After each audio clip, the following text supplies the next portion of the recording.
Bismillahirrahmanirrahim. Assalamualaikum warahmatullahi wabarakatuh. Saya Aulia Sintailda dari Fakultas Usuluddin dan Dakwah, Prodi Komunikasi Penyiaran Islam. Terlaksananya video ini untuk menyelesaikan tugas mata kuliah fikih dan materi yang akan saya sampaikan mengenai riba dan konsep Islam dalam pemberantasannya.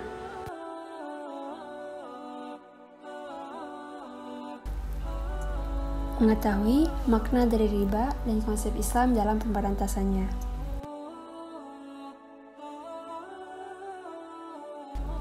Dapat kita ketahui pengertian riba. Secara bahasa, riba adalah tambahan dan tumbuh. Sedangkan secara istilah, tambahan atau berupa harta, tunai, benda, ataupun sesuatu yang bernilai. Jadi, riba adalah tambahan atas pinjaman. Kata kunci riba terbagi menjadi 3 macam. Yang pertama, tambahan. Yang kedua, sesuatu yang bernilai. Dan yang ketiga, mengharuskan peminjam untuk melaksanakannya.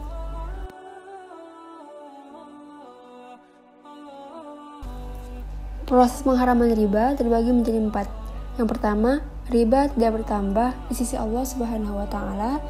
Dan yang kedua, riba diharamkan kepada umat sebelum umat Nabi Muhammad SAW. Dan yang ketiga, Allah mengharamkan riba yang berlipat ganda.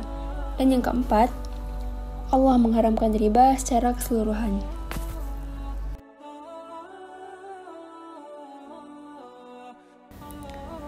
Dasar hukum riba pada Quran Surah Ali Imran ayat 130 yang berbunyi A'udzu billahi minasyaitonir rajim. Bismillahirrahmanirrahim. Ya ayyuhalladzina amanu la ta'kulur riba adhafan mudha'afah wattaqullaha la'allakum tuflihun.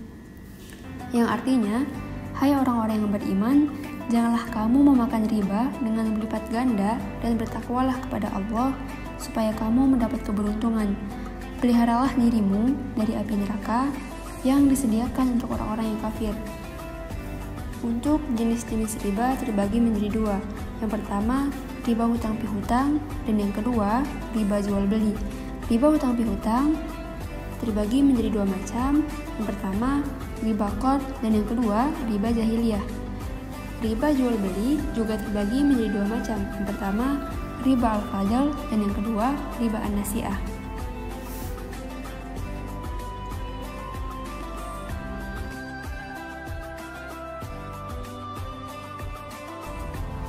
Penjelasan mengenai bagian riba hutang pihutang dan riba jual beli. Riba hutang pihutang terbagi menjadi 2. Yang pertama ada riba qard dan yang kedua ada riba jahiliyah. Riba qard atau riba pinjaman, suatu manfaat atau tingkat kelebihan tertentu terhadap yang berhutang. Sedangkan riba jahiliyah yaitu hutang yang dibayar lebih dari pokoknya karena si peminjam tidak mampu bayar hutangnya pada waktu yang ditetapkan. Sedangkan bagian dari riba jual beli, yang pertama riba al-fadl dan yang kedua riba an-nasi'ah. Riba al-fadl yaitu pertukaran antara barang-barang sejenis dengan kadar atau takaran yang berbeda dengan barang yang dipertukarkan. Riba an-nasi'ah yaitu penangguhan penyerahan atau penerimaan jenis barang ribawi dengan jenis barang ribawi lainnya.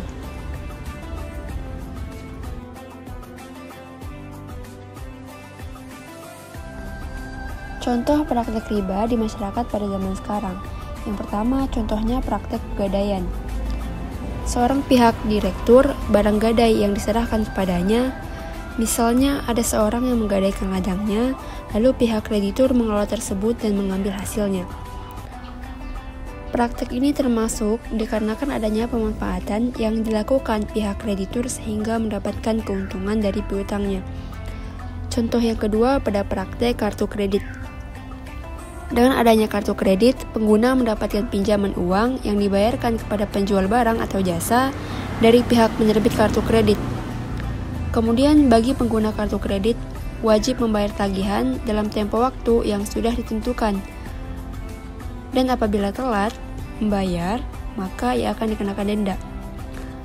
Praktek ini adalah riba karena pengguna kartu kredit berarti beruntung, sehingga denda yang dibebankan atas setiap keterlambatan adalah riba.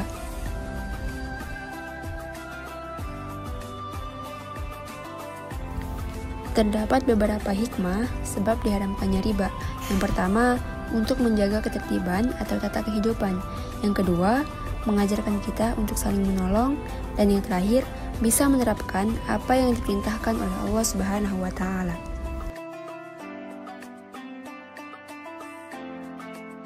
Sekian video singkat dari saya, bila kurangnya mohon dimaafkan. Semoga bermanfaat ya teman-teman. Wassalamualaikum.